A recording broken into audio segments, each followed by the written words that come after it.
Mga ka-59 and God bless po sa ating lahat. Ingat po tayo sa ating trabaho. Lalo po sa ngayong gabi na duty, lagi po tayo doble ingat. Laging i-practice natin yung pag-handle ng tama sa area of responsibility natin. Okay, so ang topic po natin ngayon is about po doon sa usaping pananalapi naman po tayo. Paano ba tayo makaipon? Ano ba yung dapat natin gawin? Para naman ibig sabihin maging alwa ang ating maging buhay pagkatapos ng karera ng buhay natin sa pagiging security or anumang empleyado o anumang trabaho meron ka.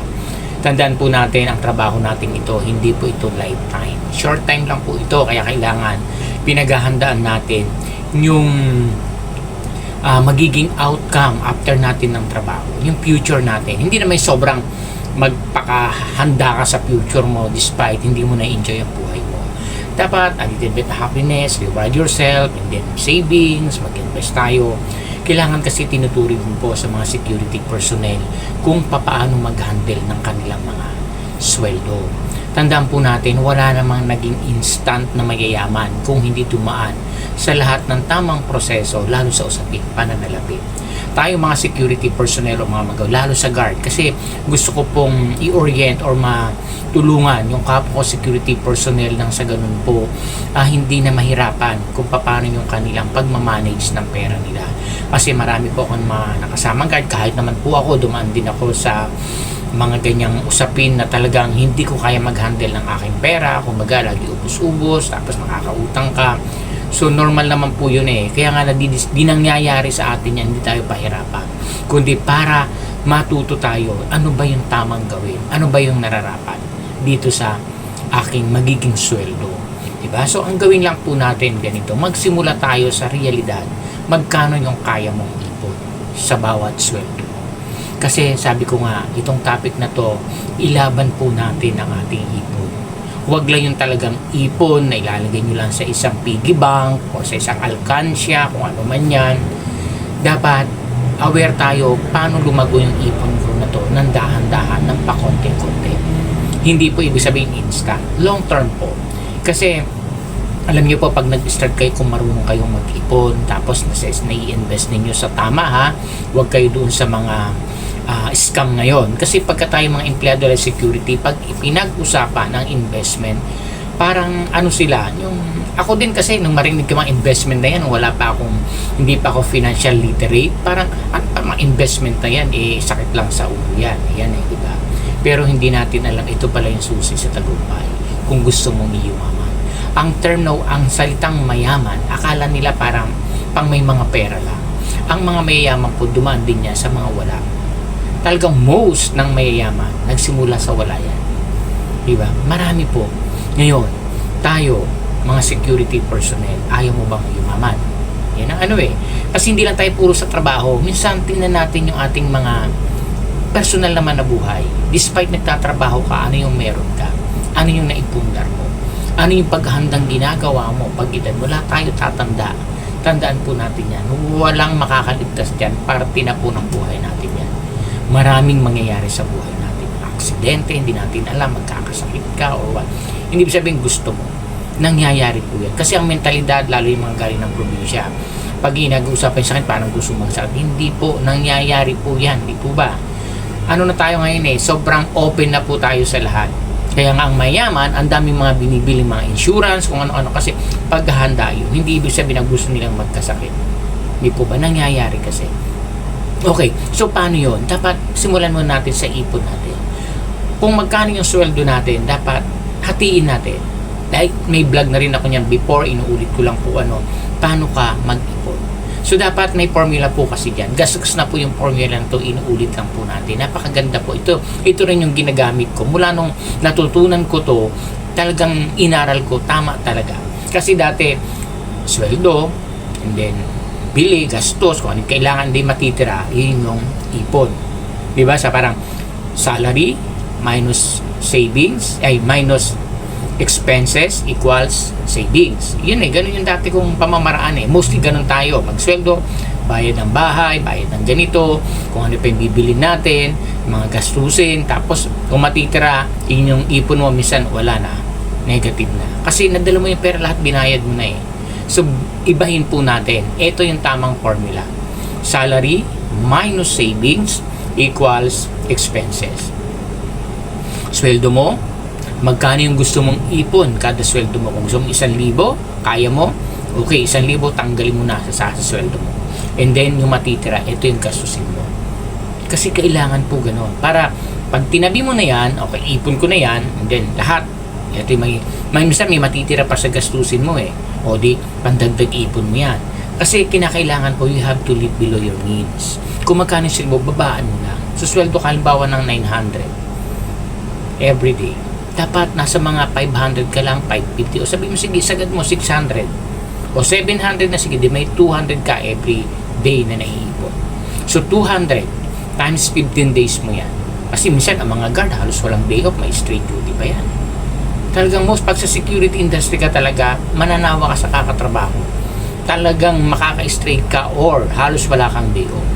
Most yan, talagang makakapag-straight ka. Hindi kasi po may iwasan yan. Kahit anong dami ng reliever, sigurado may mag-i-straight yan. Pag may nag-clog na isa na hindi pumasok dyan, kahit 10 reliever mo mag-i-straight. Alam niyo po yan sa mga security. Okay, ulitin natin bakit. Siyempre, nagpa-day off ka, ba, reliever mo 10. Nagpa-day off ka ng 10. Siyempre. Ngayon, pag umagahan may hindi pumasok na isa, ay naka-day off na lahat. O di may mag-i-straight pa rin. Unless, makakaon natin yung mga naka-day off na pumasok. So, minsan, hindi na nangyari. Siyempre, minsan, aalis na yan, gagala na yan, or what. Hindi na makontak minsan. So, mag-i-straight talaga. Minsan naman, kulang sa tao, straight talaga. Diba? So, makakaipon ka. So, bakit hindi natin pinipilit? Araw-araw kang pumapasok, pinipilit mo kahit mahirap kasi empleyado ka. Bakit yung pag-iipon, nahihirapan tayo? Na alam natin, magagamit natin sa takdang panahon. At ito yung makakapagpaalis sa atin bilang empleyado. Kahit tanong mo lahat ng security personnel, sasabihin mo, gusto niyo ba habang buhay kayong maging security guard? Kahit empleyado ayaw.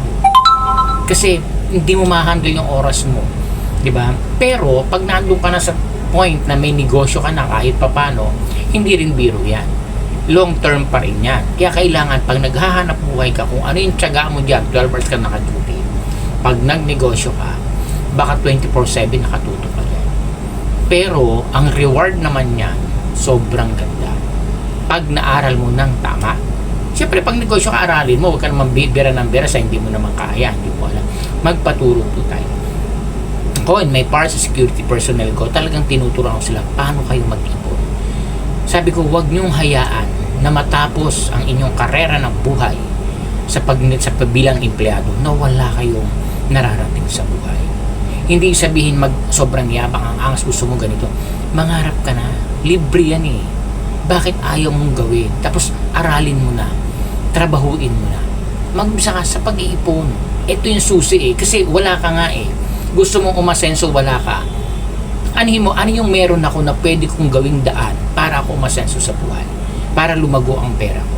May sweldo ako, that is an asset. May sweldo ka. Ngayon, hatiin mo yon. Ito yung ipon ko na to. It takes time, mga 5 years ka o 10 years ka magtrabaho, tingnan mo pag nag-compute ka, ang laki na maiipon mo. At ilagay mo sa tama. Huwag lang yung i-alkansya mo. Kasi pag nilagay mo yan dyan, nakaipon ka ba 6 months. Nag-ipon ka, minsan may mga 20 na gaganya, may mga 100, 200.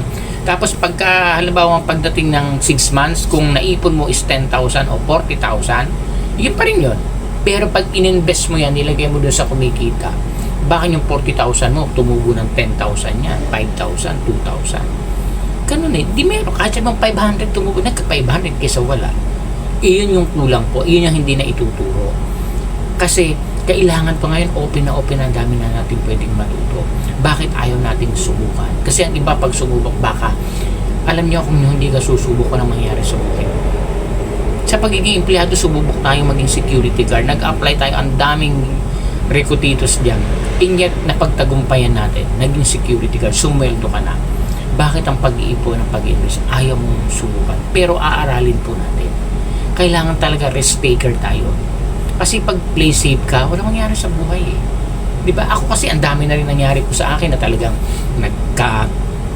utangan, mga ganito, merong ipon na wala, natangay ni ganito, mga ganyan, ano kami nagkakaroon ng mga umpukan dati, before, ngayon, inaaral ko ngayon, naging maganda na yung sistema, inulit-uli namin. Kasi dati nag-upukan kami na wala, parang nagkagulo, ganyan, pero nasustain naman, pero sa akin talaga malaki ang nawala. Pero sabi ko nga, lesson learned ito. Hindi ko to inano na parang ang laki nang nawala sa akin. Diba? Pero sabi ko, there's a reason behind. Ano yung pwede kong matutunan to? Na pwede kong ulitin na hindi na ako magkakamali. Diba? Yun eh. Kasi parang kang nag-aral eh. Naging ano mo siya, tuition film siya. So, inulit-uli namin. Kasi kami po dito sa amin detachment, may umpukan po kami. Tinitrain ko sila paano kayo mag-ipon. Hindi ito para lang kung may umpukan kayo, magiging way para hindi masira ang trabaho. Hindi. Sabi ko, ang umpukan natin na to, ang ipunan natin na to, ito yung way para tayo umangat sa buhay, hindi kayo mahirapan. Kasi iba, utang dito, utang doon, sala ng ATM, yan eh. So kami, nag-create ako, and then nag-start kami nung December last year, kasi sinabi namin ganito, hindi marami naman. So yung umpukan na yon, hindi ito paluwagan, kasi ang paluwagan, mahirap din po yan. Ang tawag sa amin niya, sa akin na pasikipan yan. Kasi pag nakasweldo na yung isa, ala na yung huli niyan, naku, nanganganib na. Minsan di na magbabayad, ganyan. So sa amin, umpukan. Kumbaga, may share kami. Tinitrain ko sila, paano kayo mag-give? Kasi ito, way of matuto sila, ay kumikita yung pera ko. Minsan 200, kasi ang isang share po namin is 200. Kung gusto mong dalawang share, o sa amin kasi, layman's term, parang simpleng mga term na ginagamit namin. Hindi namin talaga kami mga talagang ano sa mga business talaga. Pero ganun din. Kung siyempre yung term na maiintindihan nila. Kasi pag umano ka doon sa matataas na mga terminology ng mga negosyante, medyo parang ano ba ibig sabihin? Baka sabihin na scam kami. Sabihin umpukan, dapat magano kayo ng mga share, stockholder, mga ganyan. Kami umpukan. Parang salitang naiintindihan. Ano ba itong umpukan niya yan, diba? Mag-iipon kayo, yan. So umpukan, isang kamay, tawag namin isang kamay. Ang isang kamay, 200. Pag nagdalawang kamay ka, 400 every payday yan. So sa amin, may kumuha ng isang kamay, dalawang kamay, meron kumuha ng tatlong kamay, may kumuha ng 5 kamay, so 1,000 yun. Kasi 200 ang isang kamay, kung nag-5 ka, 1,000. May kumuha ng 10 kamay, 2,000 po yun every payday. May kumuha ng 23 na kamay o share, so 4,600 yun every payday. Yan. Ano yun? Every payday ang bayan. So sa isang buwan, 2 umpukan kami. Diba? So, lumalaki siya. Ngayon, dito namin gagamitin kami manghihiram. Kung 10%, syempre, mga ganyan. Kasi sa iba, malalaki. Wala tong sanla ng ATM. Ayoko ng ganun. Kasi na-experience ko yan, yung mga sanla ng ATM, mga kasama ko. Kung minsan, sumusweldo na, wala pa. Kasi nga, yung pinagsanlaan nila, hindi nakaka-uwi or may pinuntahan, kinabukasan pa, misang 2 days pa. Wala magagawin, nakasan ng ATM eh. Di ba? Parang, nakaka-touch ba na minsan dalhin pamilya kasi sweldo kakain sa yung mga anak, minsan hindi makakain kasi nga wala, hindi nakasweldo, di ba? Hindi parang nadudurog yung puso mo makita mo ganun yung mga tao na talagang ano mo yung pakiramdam na kung sa'yo mangyari maramdaman mo yung tuwan-tuwa ng mga anak mag-Jollibee or mag-McDo tapos hindi matutuloy, di ba? Parang napakasakit po nung gano'n. Yung sabi ko sa mga yung tanasin yung ganyan. So maraming paraan. So yun, kasi kami ngayon ikot uli, pero transparent na kami. Kasi before, medyo struggle yung aming ipunan, may humahawak, and then sa nawala na. So ngayon, meron kaming magandang sistema. Dapat may sistema po. Huwag niyong hahayaan na wala. At dapat transparent kayo sa mga tao, sa mga member nyo, lalo sa guard. Kasi minsan, ang officer, excuse me, hindi naman lahat, ito pa yung pasimuno, ang buburaot, kung anong gagawin sa mga guard, pagkakaperahan, mga ganyan. Dapat hindi dapat nating ihayaan na tayo'y magkaroon ng mga sa mga member natin, di ba? Para malaman nila na, okay, maayos naman palang i-handle ni Sir. Kasi ako yung nag-handle talaga. Ibig sabihin, nasa akin ang pera, transparent po, kasi ako po may passbook sa isang bangko, doon namin hinuhulog. Siyempre, ayoko naman hawak ako na ba, hindi, may lalabas na kami ng petty cash para pag mayroong kumiram, kanyari, pangkain, pamasahe, pero may 10% po yun. Hindi po pwedeng wala. Siyempre, kailangan paggalawin natin at gusto naman at yung tubo nun, sa amin din maghahati-hati din kami. Halimbawa, kumita kami ng 2,000 sa pautang namin within 15 days. So, i-divide mo yon kung ilang ang share. Kanyari, ang share nyo is kami, ang share namin lahat is 95 share. So, times 2 po yun. So, nagko-collection po kami every 15 days ng 19,000. Ngayon, itong mga pera po na to, yung profit niya, i-divide namin. Ako yung nag-aasikaso. So, meron kaming columnar logbook or notebook. Andun po lahat naka-breakdown. Ngayon, iisa-isahin namin yon kung magkano yung kita. Halimbawa, isang share is kumita kami na katulad ng nakaraan po, kumita kami ng 93 pesos ang isang share. Iba mo yung 200 pesos mo, naging 93 ang kinita. O, di ayaw mo pa yun within 15 days. Sa bangko, ilagay mo yung 200 mo, baka na 5 duling, wala. Diba? So, kasi ang bangko po talaga, yun naman yung topic natin. Sunod bangko naman, ano ba yung maganda o pangit bang maglagay dyan ng pera? Natin sinasabi. Kasi, titignan nyo yung nagiging profit or yung interest rate nung kita ng pera ninyo. Kasi nga sabi nga, ang bangko, pahapyaw lang po muna ngayon, no? Dapat wallet mo lang yan. Labas-pasok lang ang pera mo dyan. Pero kung may stay ng matagal, wala kang kikitaan dyan. Ma-depreciate pa yung pera mo kasi nga sa inflation rate. Kasi mahabang usapin po yung inflation rate, dapat aware din kayo dyan. Ano po? So dito muna tayo sa ipon na to. Tsaka ako naiitatopic po yan sa mga susunod para maging, kasi meron ng puro tayo trabaho na lang, 11 GO, at kailangan maging officer ka. Ang tanong dyan kasi, pag may pera ka, masarap magtrabaho eh. Diba? Ano kung sabi mo hindi? Kaya hindi pag sabi pera parang masama. Pero kailangan naman ng pera. Tandaan nyo, nasa Bible po yan. Money is a shelter. Diba? Basahin sa Bible, nandiyan yan eh. Hindi ko lang ma-perfect pa yung yung mga ano niya. Pero nasa Bible po yan. Okay. So, kailangan natin yon. Ngayon, ano yung ginagawa namin doon? So, inaata-atado po namin yan. Hinahati-hati. Kung 93 pesos, kung 10 share ka, ang kinita ng pera mo is 930 pesos. Ayaw mo pa, di ba? Pero ang share mo na is 2,000. Dapat consistent po yun. Hindi pwede, ay 500 lang hulo ko. Hindi. Napag-usapan, dapat, pag oras kung mag-ilang kamay ka, sabi ko sa kanila, kung ano lang yung kaya ninyo. Kasi dapat 500 mag-start eh. Siyempre, pag 500 isang share, medyo mabigat sa kanila. Sige, 200 na. Para lang makaipon. Yun yung ano ko doon, hindi kami kumita eh. Ang gusto namin, unang-una, matrain ang mga security guard ko na mag-ipon. Pangalawa, makatulong kami sa nangangailangan. Una-una, sila. Kasi lagi sila nangungutang kung saan-saan, hiram dito, hiram doon, sabi ko. Kasi alam niyo po, pag puro kautang o kani-kanino, lalo minsan sa mga staff, umuutang, sa mga tenant, di ba napakapangit po yan. Yun ang ayaw sa mga guard ko na, wag kayong uutang sa mga diyan. Kasi mawawala ng kredibilidad ng trabaho nyo pag umutang kayo dyan. Parang mako-compromise yung iyong pagbibigay ng policy. Ganun talaga, ang hirap talaga sa trabaho ng security guard. Napakahirap, may sobrang bonding, ganyan. So, kailangan lagi talagang may boundary. So, yung pag-utang, isa pa yan eh. Yan ang masakit sa ulo eh. Minsan, ang guard umalis sa isang pagdagdag ng utang. Di ba? So, sa amin, hihiram. Pero may policy po. Kailangan talaga naka-policy ka dyan kung paano. So, meron po kami noon. Na-perfect ko na kung ano yung policy na inalatag ko para maingatan yung pera namin. Yun po yun. So, dapat yung tiwala din, syempre. Alam naman nyo kung paano yung trust. So, ganun po. Mahalaga pong usapin ang usaping pananalapi. Kaya kailangan wag nating hahayaan. May part 2 pa po ito para at least aware po kayo kasi medyo hahaba na yung oras natin. Ito lang yung sa akin. Yun lang yung simula na dapat matuto kayo paano kayo mag-ipon. Ilaban po ninyo. Huwag nyong hayaan na matapos ang kada sweldo nyo na wala kayong ipon. Kaya po yan. Walang imposible.